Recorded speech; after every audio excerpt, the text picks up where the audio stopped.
어버이 주일인데 교도소 얘기를 해서 좀 그러네요. 어느 교도소에서 거기에 복역 중인 죄수들에게 질문을 했습니다. 이 세상에서 누가 가장 보고 싶냐고. 근데 두 가지의 대답이 가장 많았다고 그래요. 하나는 엄마, 그리고 또 하나는 누구겠어요? 어머니. 엄마와 어머니가 뭐가 달라요? 왜 누구는 엄마라고 그러고 왜 누구는 어머니라고 그랬을까? 그래서 다시 또 물었습니다. 엄마라고 하는 사람에게는 왜 엄마라고 했느냐? 어머니라고도 할 수 있는데 라고 했더니 나보다 커 보일 때는 엄마라고 했습니다. 어머니라고 할 때는 내가 어머니보다 더 컸다고 생각했을 때 어머니라고 했습니다. 근데 그 중에 어느 분이 그렇게 얘기를 했다고 그래요. 자기가 교도소에 복역할 때 맨 첫 번째 어머니가 면회를 오셨는데 자기도 모르게 엄마 하고 불렀다고. 얘가 가더라고요. 이 세상에서 우리에게 제일 큰 사람이 누구예요? 엄마예요. 정말 그렇게 생각이 들더라고요. 엄마보다 더 큰 사람이 있을까? 그래서 옛날 설교들을 이렇게 제가 더듬어 봤는데 아무리 여자가 훌륭하다고 하지만 엄마만은 못하는. 엄마는 강하고 엄마는 훌륭하고 이 나라의 흥망성쇠는 저는 엄마 교육에 있다고 생각해요. 그래서 그전에 어떤 설교집을 봐보니까 제가 했던 설교, 엄마는 정말 많이 배워야 된다. 가정에서, 사회에서도 여러 가지 솜씨, 말씨, 맵씨 이런 옷씨도 설명을 해놓고 야, 이런 때는 어떻게 이런 생각까지 내가 했지? 이번에는 좀 불교색이 많이 나지만 부모 은중가라고 하는 부분에 이런 내용이 있더라고요. 엄마는 나를 낳을 때에 서말 8대의 응혈을 피를 흘렸고 그리고 나를 낳아서 8섬 4말의 혈류의 피를 흘려 주셨다 우리에게. 그리고 마지막 엄마는 주민등록증 외에 증이 하나 더 있는데 혹시 아세요? 무슨 증인지? 골다공증이 더 있대요. 근데 이제 엄마 얘기만 하고 그러면 좀 서운하잖아요. 예. 아버지는 항상 손님, 우리들에게 있어서 힘없는 아버지에 대한 그런 슬픈 이야기 하나 더 좀 설명해 드릴게요. 또 여러분들은 우리 서준이도 아빠 소리는 정말 많이 해요. 근데 요즘은 이제 엄마 소리도 자주 하던데 우리 막내도 어려서 울 때면 아빠 하고 울었거든요.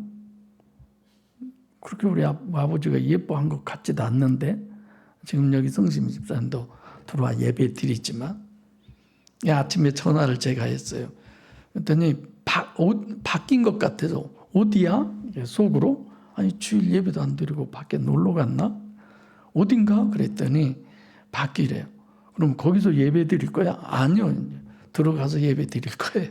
그러던데 별로 그렇게 아버지가 예뻐한 것 같지도 않아요. 모르겠어요. 양념딸이라 저한테는 예뻤는지 모르지만 자, 유학한 아들이 있는데 매일 어머니하고 이렇게 전화로 소통을 하고 통화를 해요. 그래서 아버지와는 늘 무심하게 지냈어요. 어느 날 아들이 갑자기 그런 생각을 했어요.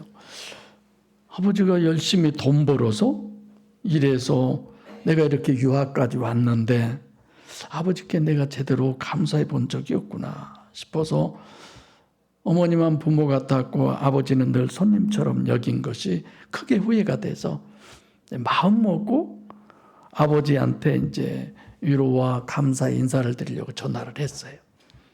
집안에 전화가 한 대 있잖아요.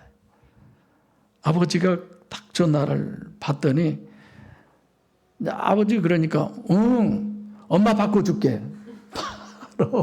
바로 전화를 들고 엄마한테 교환수 노릇만 하셨죠.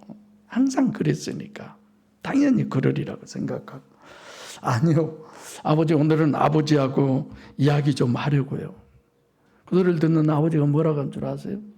왜? 벌써 돈 다 떨어졌냐? 이러더래요. 점점 마음에 무게가 더 갔죠.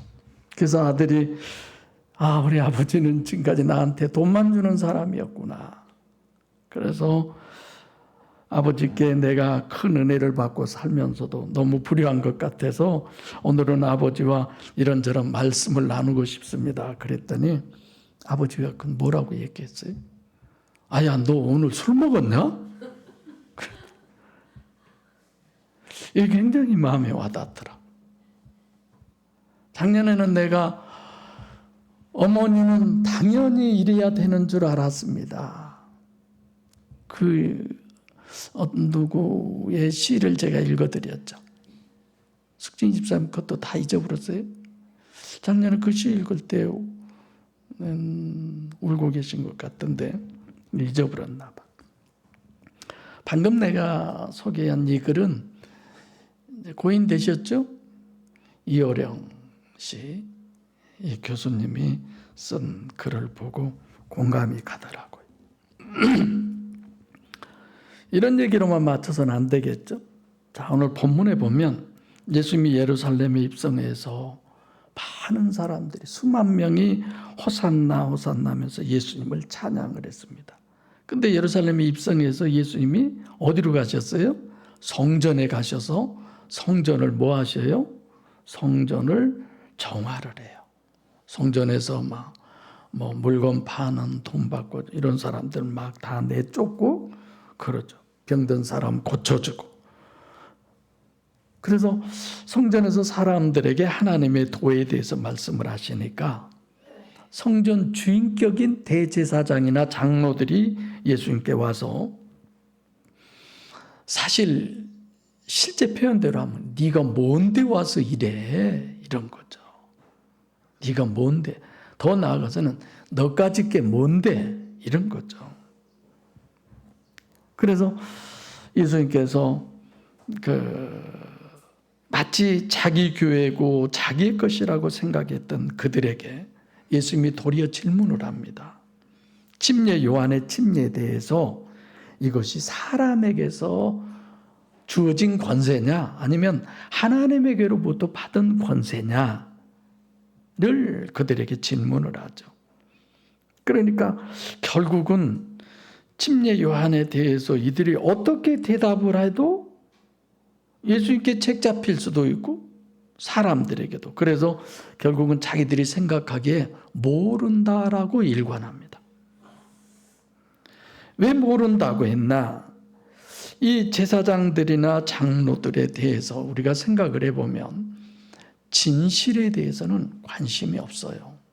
전 성경에서 거기에 등장한 사람들을 보면서 과연 이 사람이 진심이었나?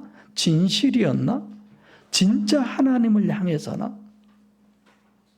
제가 하는 목회가 그런 거잖아요. 진짜 하나님하고 진심으로 진실로 실제적 그분과 관계를 하게 하기 위한 그 모든 방법을 진행해 가는 거죠. 그래서 침례가 하늘로부터 왔는지 사람에게로부터 왔는지 관심이 있는 것이 아니라 사람들에게만 이들은 관심이 있어요.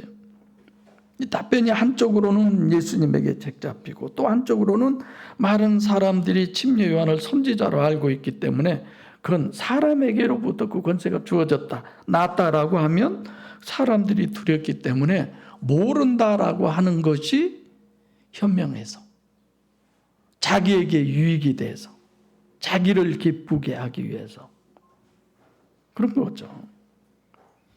사실 이들은 진실을 모를 뿐만 아니라 처음부터 진실이라고 하는 여기에 관심도 없는 사람들이에요. 오늘 많은 사람들이 예수를 믿고 교회를 다니지만 진리에 관심이 있을까요? 진짜 있을까요? 저는 여러분들에게 그런 질문도 때로는 하고 싶어요. 진짜 진심으로 하나님 믿냐? 그 당신이 진심으로 하나님을 믿는, 일생을 다 바쳐서 하나님을 믿는 이유가 뭐냐? 그 하나님 진짜 존재성에 대한, 아니면 믿는 분명한 목적, 이런 것들을 다 알고 계시냐? 진리 자체를 전혀 알지도 못하고 소유하지도 못하고 관심도 없는 그런 모습을 오늘 본문에서 이들을, 대제사장이 누굽니까? 장로가 누굽니까? 근데 그들을 통해서 볼 수 있는 거죠. 예수님을 사형 판결에 넘겨주는 빌라도의 법정에도 똑같은 이런 장면이 있습니다. 빌라도가 예수님께서 너무나 의연하기 때문에 도대체 너 누구냐 물어보자. 당신이 유대인의 왕이냐고 물어봅니다. 예수님은 네가 말했도다 이래요. 명확하게 얘기를 하지 않습니다. 그리고 예수님은 그러셔요. 내가 진리에 대해서 가르치러 왔고 진리에 속한 자는 내게로 올 것이다. 좀 애매모호한, 말해봤자 알아듣지도 못한 분이기 때문에. 그래서 결국 빌라도가 듣고 있다가 예수님을 향해서 묻습니다. 진리가 무엇이냐라고. 도대체 진리가 뭐냐? 오늘 우리 사회는 그러잖아요. 사람을 의식하고 인기에 집중되어 있고 사람으로 말미암아 모든 것을 이루려고 하는 그 사람들에게 진리라는 게 과연 있습니까? 아니, 어린 아이가만 봐도 저 위에 있는 그 어르신이 하시는 행동을 보면 저건 있을 수도 없는 얘기인데 다 거기에 굽신굽신하고 진실을 스스로가 알면서도 그걸 덮고, 왜 저런 짓을 하지? 그 자녀들이 보면 뭐라고 할까? 우리 아빠 왜 저래? 그러지 않을까 싶어요. 다수결이 진리예요. 우리가 사는 세상은 인기가 진리고 다른 사람이 어떻게 생각하느냐, 그것이 혹시 진리일지도 몰라요. 여러분들도 마찬가지예요. 다른 사람이 어떻게 생각하느냐에 너무 우리가 생각을 많이 가지고 있어요. 그게 꼭두각시죠. 스스로가. 남은 그런데 관심도 없는데. 예나 지금이나 빌라도와 똑같이 정치가들은 다 그런 것 같아요. 정치를 하는 사람들의 관심은 오직 민중에게 있고 사람에게 있어요. 많은 사람에게 어떤 것이 유익하냐, 그것에만 이끌려서, 그게 다 정치인들이잖아요. 맞아요. 잘 먹고 잘 입고 잘 살고 그걸 해주는 게 정치인들이에요. 그래서 빌라도도 그러한 답변을 할 수밖에 없었어요. 그들은 민중이 능력이고 다수결이 능력이라고 생각하는 사람. 그래서 오직 다수결에 있고 많은 사람들에게 어떻게 하면 내가 지지를 받을까, 거기에만 관심이 있죠. 다들 5월달은 가정의 달이라고 그러잖아요. 그러나 오늘의 현실을 보면 참 안타까워요. 이 나라의 위정자들은 입만 열면 국가와 민족을 위해서, 과연 그럴까요? 자기 권력 유지를 위해서든 얼마든지 덮어버리고 얼마든지 타협할 수 있는 사람들, 그런 사람들이, 즉 위선자들이 다 정치인들인 것 같아요. 근데 기도 안 할 수 있겠습니까? 기도해야죠. 그럼 예수를 믿는 여러분과 저도 깊이 생각해 봐야 돼요. 우리는 뭘 보고 있냐 이거예요. 대중을 보고 있지 않습니까? 여러분들은 무슨 소리를 듣습니까? 대중의 소리를 듣습니까? 그래서 참 복음을 전하든 전하지 않든 상관이 없는 세대가 돼버렸고, 교회도 수만 많이 늘어나면 부흥했고 성장했고 많이 모이면, 그래서 2단이라고 했다가도 수가 많아지니까 1단이 돼버린 거예요. 그게 오늘날 교회들이에요. 저 교회가 진짜 성경적이냐 아니냐, 저 교회를 다녀서 내 영혼이 진짜 천국을 가느냐 못 가느냐, 죽느냐 사느냐, 관심이 얼마나 있을까요? 나는 그런 어떤 이상한 설교들이 먹혀 들어가는 거 보면 그런데 관심이 하나도 없는 사람들이구나 이럴 것 같아요. 그래서 사람들이 하나같이 생각하는 것이 능력이고 진리가 다수에 있는 것으로 생각해요. 그래서 교회가 몇 명이냐, 수가 몇 명이냐 이런 것. 저도 진짜 수를 안 세려고 애를 먹어요. 정말 그래요. 거기에 자꾸 집착하고 연연할까 봐서. 수가 적어서가 아니라. 금방 쉬어요. 제가 눈이 얼마나 빠른 줄 아세요? 여기 지금 몇 명 쉬었냐? 5, 10, 15, 20. 금방. 목회자도 그래요. 목회자도. 그래서 교회 성도 수가 많으면 그게 목회자의 힘이에요. 나의 힘이 되신 여호와라고 해야 될까? 우리 교회는 뭐 정치인, 어떤 사람이 나오고. 나 사실 주집사님 계급도 저 잘 몰라요. 근데 성경은 어떻게 얘기하느냐. 만약에 그렇게 다수결이 진리고 능력이고 그런다면 순교할 사람 한 명도 없어요. 순교할 필요도 없어요. 일제시대 때 6.25 때에 우리의 선배들, 목사님들이 그 피 흘려가면서 송판 위에 못자국을 받고 가면서도 부인하지 않는 믿음의 삶을 살아가는 데 보면 목사여서만이 그래야 합니까? 신구약 성경을 통해서 우리에게 주님은 분명히 말씀하셔요. 다수결에 의해서 하는 정치가 옳은 정치냐? 성경에 나옵니다. 사무엘상 15장에 사무엘 선지자가 사울 왕에게 아말렉과의 전쟁에서 몽땅 죽이라고 그래요. 사람이고 짐승이고 다 죽이라고 그래요. 그걸 사무엘 선지자가 전하고 전쟁터에 다들 갔으니까 자기는 기도했겠죠. 그리고 다시 이제 오는데 막 소소리, 돼지, 짐승들 소리가 막 우글우글 하는 거예요. 그래서 왕에게 물었습니다. 아니, 저게 무슨 소리입니까? 그랬더니 전쟁터에 갔는데 저렇게 좋은 소나 양들이 있는데 왜 저걸 죽이려고 그러느냐? 가지고 가서 우리가 하나님께 제사 드리자. 백성들이 그랬다는 거예요. 그래서 다수가 그래 다 죽여 없애느니 가지고 가서 하나님 앞에 제사 드리는 게 얼마나 좋을까? 그래서 사울 왕은 이 사무엘이 봤을 때 백성들의 많은 사람들의 뜻을 따라서 진행해 간 거예요. 그래서 사무엘에게 그런 얘기를 합니다. 인기를 위해서 쓰려고 하는 그 사무엘 선지자의 옷을 잡고 옷이 찢어지도록 강제로 막 끌고 와서 뭐라고 한 줄 아세요? 많은 백성들 앞에서 나 좀 높여주십시오. 뭐예요?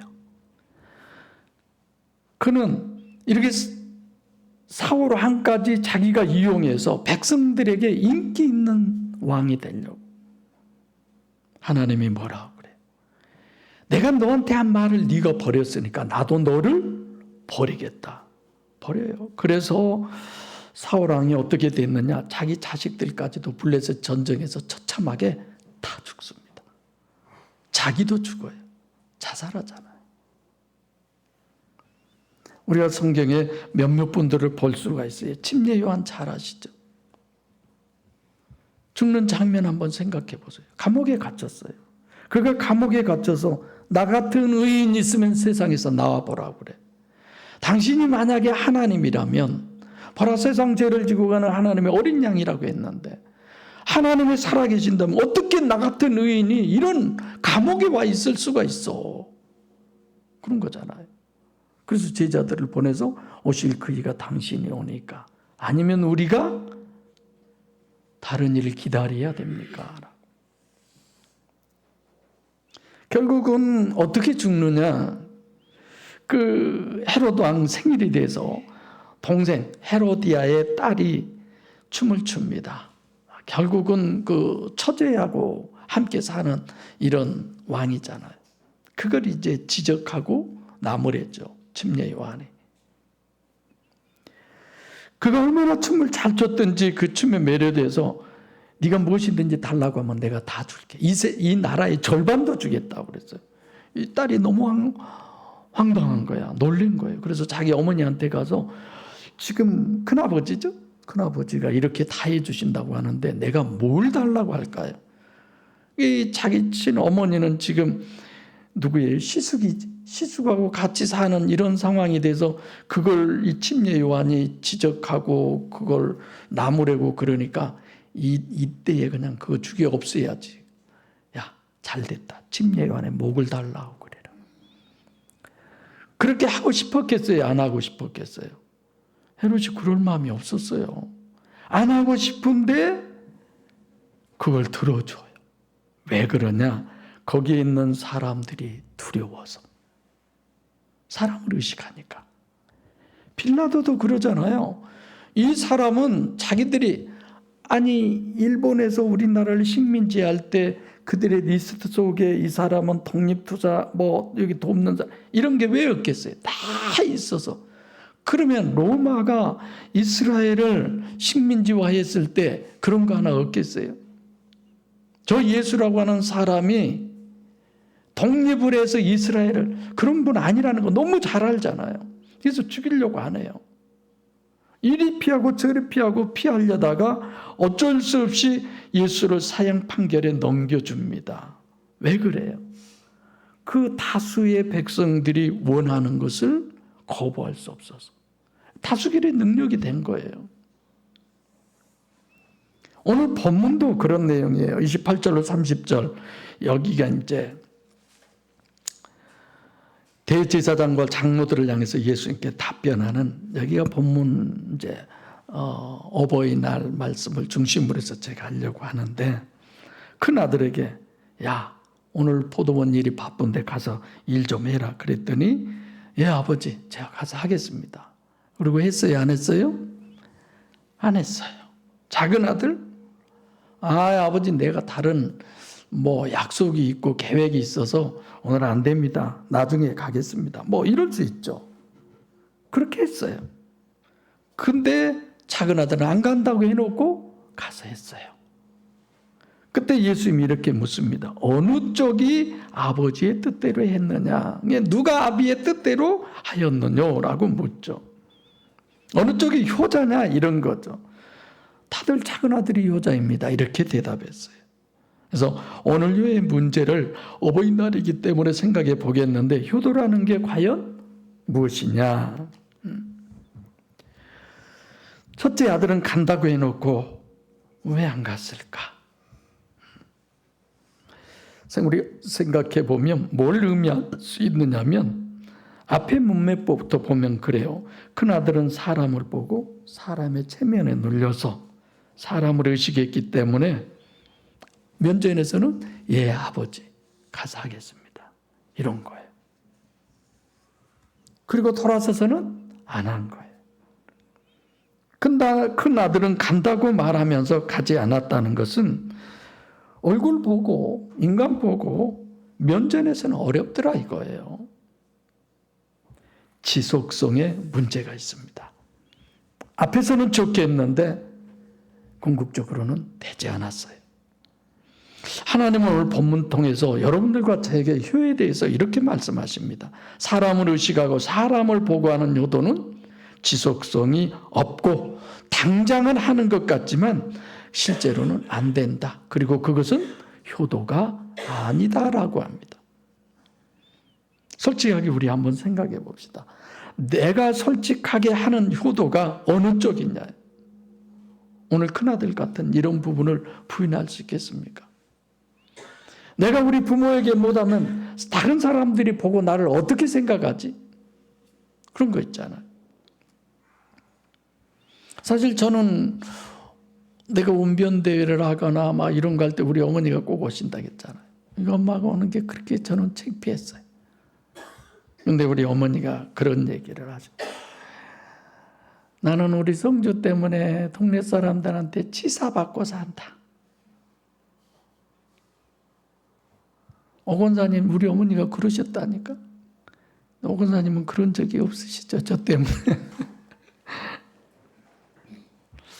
그게 생각나더라고요. 장병에 부모가 오랫동안 병원으로 누우면 효자가 없다는 말이 있잖아요. 지속성이 불가능하다는 거죠. 어려워요.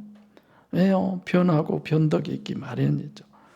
사람 보고 사는 효도가 얼마나 하겠습니까? 부모가 늙었기 때문에 불쌍해서 또는 감상적이고 감정적인 부분에 머물러서 효도 아니에요. 주님이 말씀하시는 거 정말 진리죠. 저는 그랬어요. 지금은 후회하지만 목회 시작하면서부터 아버지 어머니에게 그랬어요.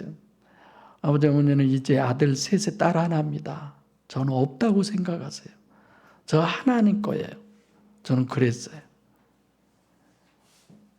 아마 우리 처가도 그랬어요.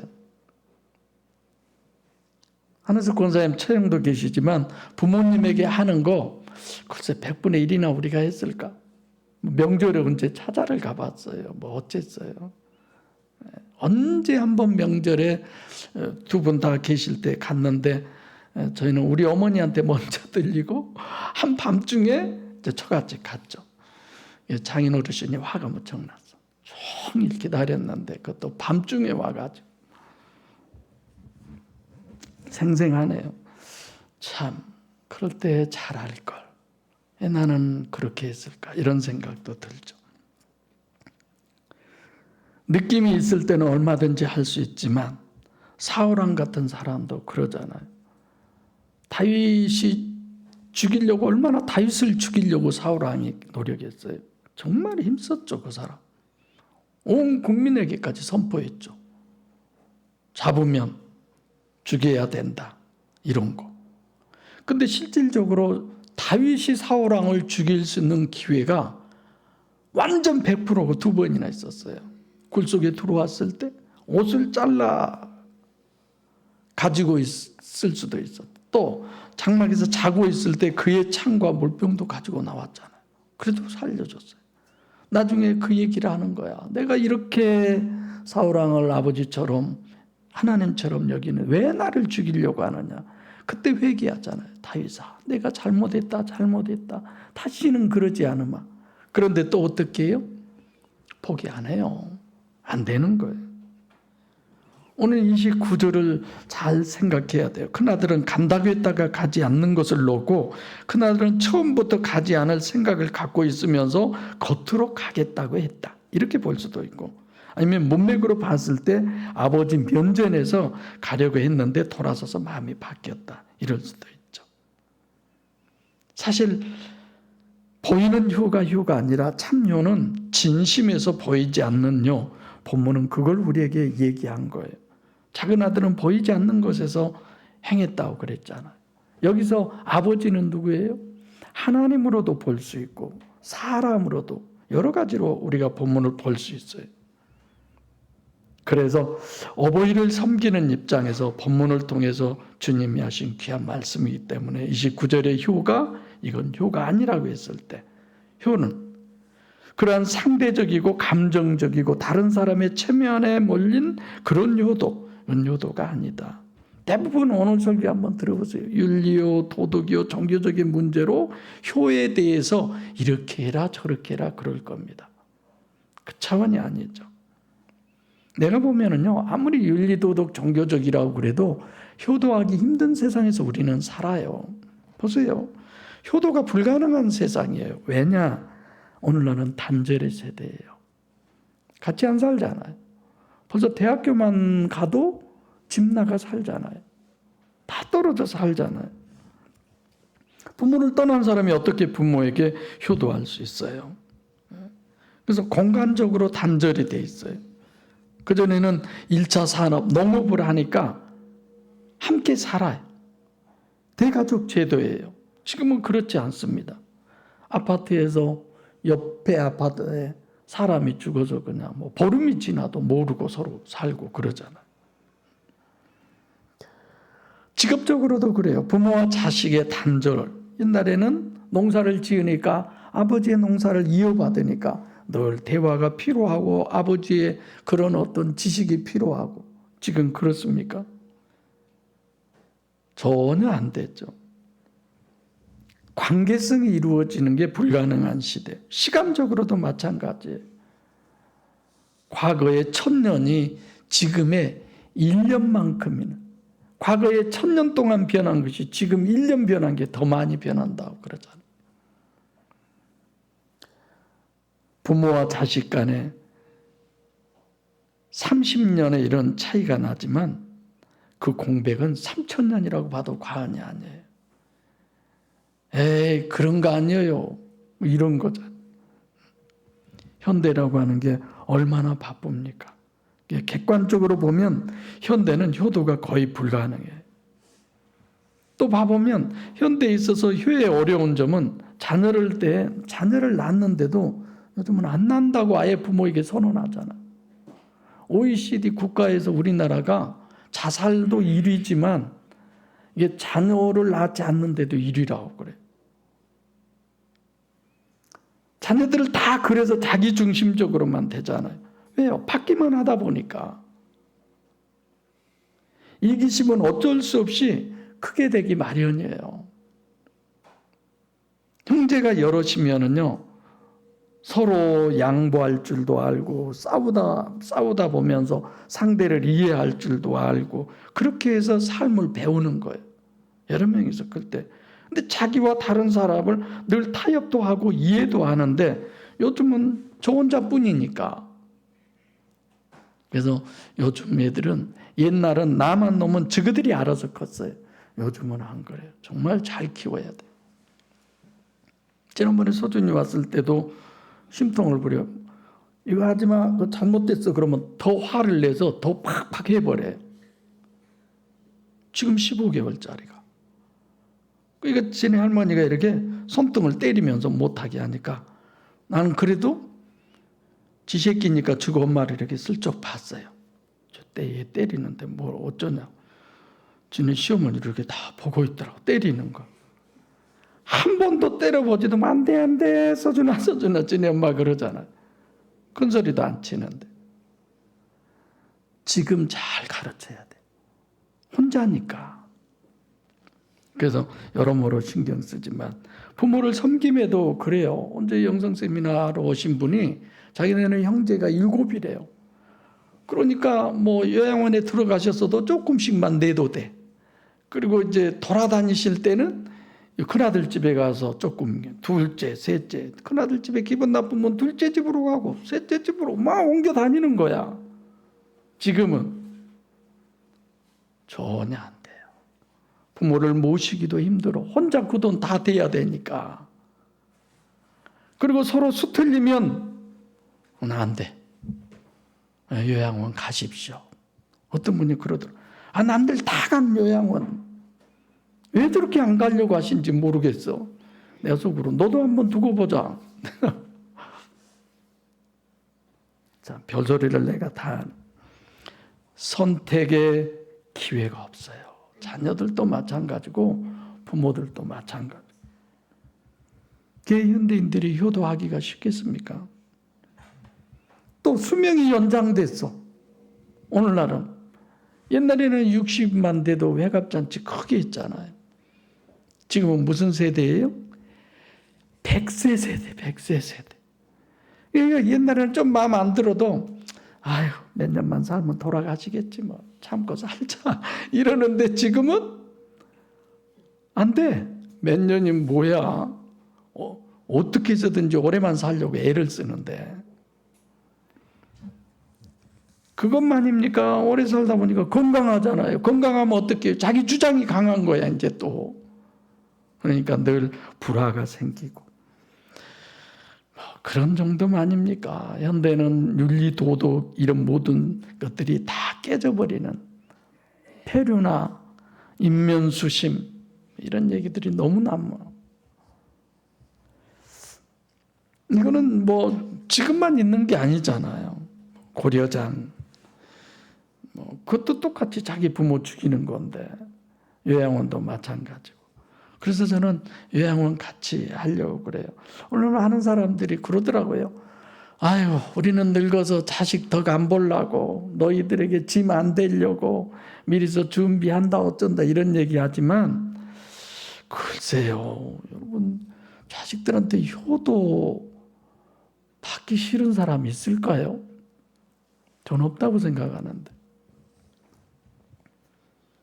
그래서 본문이 중요한 것은 효도를 하되 참 효도의 중요성, 이건 정말 중요하다고 생각해요. 이게 진짜 인간관계잖아요. 이것도 특별히 효의 문제를 생각할 때 우리가 알아야 할 것은, 사람은 누구나 동서고금을 막론하고 본심, 진심에서 효도를 하고 싶습니다.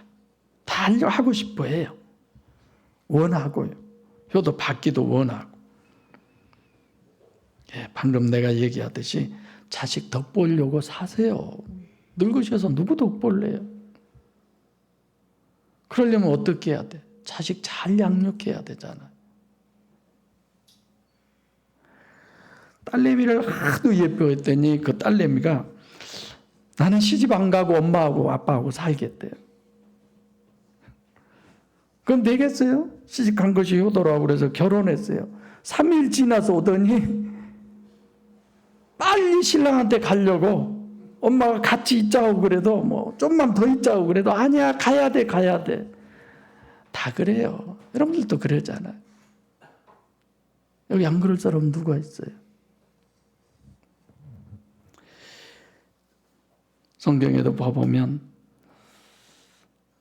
처음부터 안 가겠다고 한 아들에게 그 다음부터는 아무 말씀이 없어요. 왜 간다고 했으면서 안 가지? 또 가지 않겠다고 했다가 간다는 말도 성경에는 왜 그랬냐는 얘기가 없어요. 이런 부분은 바로 왕 같은 사람도 그래요. 하나님이 벌을 주니까, 저주를 하니까 가거라. 이젠 가서. 그러다가 금방 또 마음이 바뀌잖아요. 금방 바뀌잖아요. 결국은 다 죽어야 해결이 되듯이. 누구나 진심에서 효를 하기를 원하고 효 받기를 원합니다. 다만 문제가 있는데, 인간에게 있어서의 문제는, 성경이 얘기하는 진리는 효를 할 능력이 인간에게 없다는 거예요. 시간적으로나 물질적으로나 공간적으로나 모든 부분이. 사람에게 있어서 사람을 보는 것 중요하고, 사람을 의식하는 것 중요하고, 그건 효가 아니라고 얘기하는. 왜 이런 데 치우치느냐? 능력이 없으니까. 지속적인 효가 아닌 건 효도 아니라고 그랬고. 노인들 그러잖아요. 10번 잘했다가 한 번만 잘못하면 한 번 잘못한 거 꼬매가지고 10번 잘한 것 하나도 기억도 안 하셔. 우리 어머니가 그랬다니까요. 우리들이 다 뭐 못하기를 했어요. 근데 갑자기 뭔 얘기하다가 막 울면서, 남들은 뭐 너희들보다도 더 못 가르치고 뭐 어쩌고 저쩌고 했어도 뭐 이런 옷 입고 다니는데 너희들은 어느 새끼 하나가 뭐 나한테 이런 거 해줘봐. 당장 둘째 형이 준비해다 드렸잖아요. 그런 생각을 안 해봐놔서. 자, 이런 얘기 계속 할 게 아니죠. 효는 어떤 것이 효고 누가 효도를 할 수 있느냐. 목사에서 또 저렇게 얘기 안 해. 틀림없이 하나님만 가능합니다. 예수님만 가능합니다. 근데 맞아요. 빌립보서 2장 6절로 12절 보면 예수님이 어떻게 했어요? 자기가 하나님의 본체이심에도 불구하고 어느 정도로 효도를 했느냐. 육신의 옷을 입고 이 땅에 내려오셔서 십자가에 죽기까지 초지일관 변함없이. 그래서 예수님만, 하나님만 가능한 거죠. 29절로 30절에 처음부터 가겠다고 한 다음에 간 사람의 예는 없습니다. 인간으로는 불가능하다는 걸 솔직하게 인정하고 우리는 말씀을 통해서 생각해야 돼. 고민해 봐야 돼. 오직 방법은 인간이 할 수 있는 최대는 뭐냐? 둘째 아들이에요. 가지 않겠다고 했다가 갔다. 여기서 가지 않겠다고 한 얘기는 면전에서는 불효를 하고 돌아서서는 효도를 했다. 그런 뜻이 아니라 사람의 낯을 보고 사람을 의식하고 그런 효도하는 그런 아들은 아니다. 둘째는 진심에서 자기가 생각해 보고 내가 이래서는 안 되겠다. 이런 거잖아요. 왜 이렇게 해석하느냐? 예수께서 작은 아들 같은 예로 말씀하시는 것이 세리와 창기예요. 지금 대제사장들과 장로들과 세리와 창기를 비교하고 있어요. 그러잖아요. 대제사장들과 장로들은 누구예요? 하나님하고 제일 가까운 사람이잖아요. 성경을 가장 많이 아는 사람들. 왜 여기에 세리와 창기로 얘기를 했을까? 강도나 뭐 절도범이나 이런 사람들로 얘기하지 않고. 강도나 절도는요, 사람을 숨기는 거예요. 사람을 의식하는 거예요. 안 볼 때, 남 모르게 이런 거죠. 세리와 창기라고 하는 이 단어는 썩 좋은 단어는 아니지만 이 사람들은 맘 먹고 하는 거예요. 맘 먹고 내놓고 까놓고 숨기지 않고 그런 거잖아요. 사람 눈치 안 보고 그렇게 마음 먹어. 효를 하는 길은 윤리성이나 도덕성이나 종교성에 있는 것이 아니라 사람을 전혀 의식하지 아니하고 오직 하나님만 바라보았을 때, 오직 그리스도만 내 안에 소유했을 때 그분의 능력으로, 그분으로 인하여 우리는 효도를 할 수 있다 이겁니다. 그런 거예요. 수요 예배 때 롯이라고 하는 여인에 대해서 설교했잖아요. 나오미가 남편인 엘리멜렉 그리고 말론과 기론을 데리고 결국 모압 땅에 가서 새 남편과 두 아들은 죽고 자기하고 두 며느리는 과부가 됐어요. 그럼에도 불구하고 큰 며느리는 결국은 사람의 도를 쫓아서 모압에 남고 롯은 끝까지 베들레헴으로 옵니다. 나오미 쫓아봐야 뭐예요? 가진 것이 있어요. 그가 관세가 있어요. 뭐가 있어요? 아무것도 없잖아요. 그럼에도 불구하고 그는 뭐라고 합니까? 하나님은, 어머니의 하나님이 나의 하나님. 이게 신앙 하나를 가지고 따라온 거예요. 신앙이 그에게 있었기 때문에 그의 어머니를 그는 보살필 수 있었고, 이방 여인이 와서 어머니 앉혀놓고 마을에 돌아다니면서 이삭을 주워다가 어머니를 공양하고 그런 여인이잖아요. 진심했었죠. 누가 봐도. 그런 여인에게 하나님은 어떻게 했어요? 다윗 왕의 할머니가 되게 했고 예수님의 조상이 되게 했어요. 이것이 성경이 얘기하는 효의 길이에요. 어버이날 부모님에게 봉투 드려라, 못재라, 한 달에 한 번씩 찾아뵈어라, 그런 거 아니, 그런 거. 본인이 알아서. 아예 집에 모셔서 살면 좋겠고. 여러분들, 부모님께 진정으로 효도하기를 원하십니까? 그 길은 예수를 정말 바로 믿는 거예요. 예수를 잘 믿는 길만이 효도할 수 있는 겁니다. 또한 자녀들에게도 효도를 받기를 원하십니까? 요즘은요, 부모들이 자녀들에게 시중 들어요. 지금 우리 서준이한테 철저히 오면 가족들은 물론이거니와 나도 우리 식구도 서준이 시중 들어요. 앉아 있어도 와서 손가락 잡고 꾹꾹 가면 끌려가야 돼. 또 뭘 해주라고 그러나 이거 하라면 이거 하고 저거 하면 저거 하고 시중 들고 있잖아요. 이제 커서 지네들이 해야 되지만 걔네들이 잘하게 하기 위해선 예수 잘 믿게 해야 합니다. 내가 목사여서가 아니에요. 여러모로 생각해 본 거예요. 하나님에게서 해야지. 오후에도 내 부모를 공경하리 나오겠지만 다시 한번 여러분 심령 안에 효의 본체이신 예수님이 역동적으로 역사하셔서 내가 효의 축복도 누리고 또한 효를 받는 우리 모두의 삶이 되시길 바랍니다. 기도하겠습니다.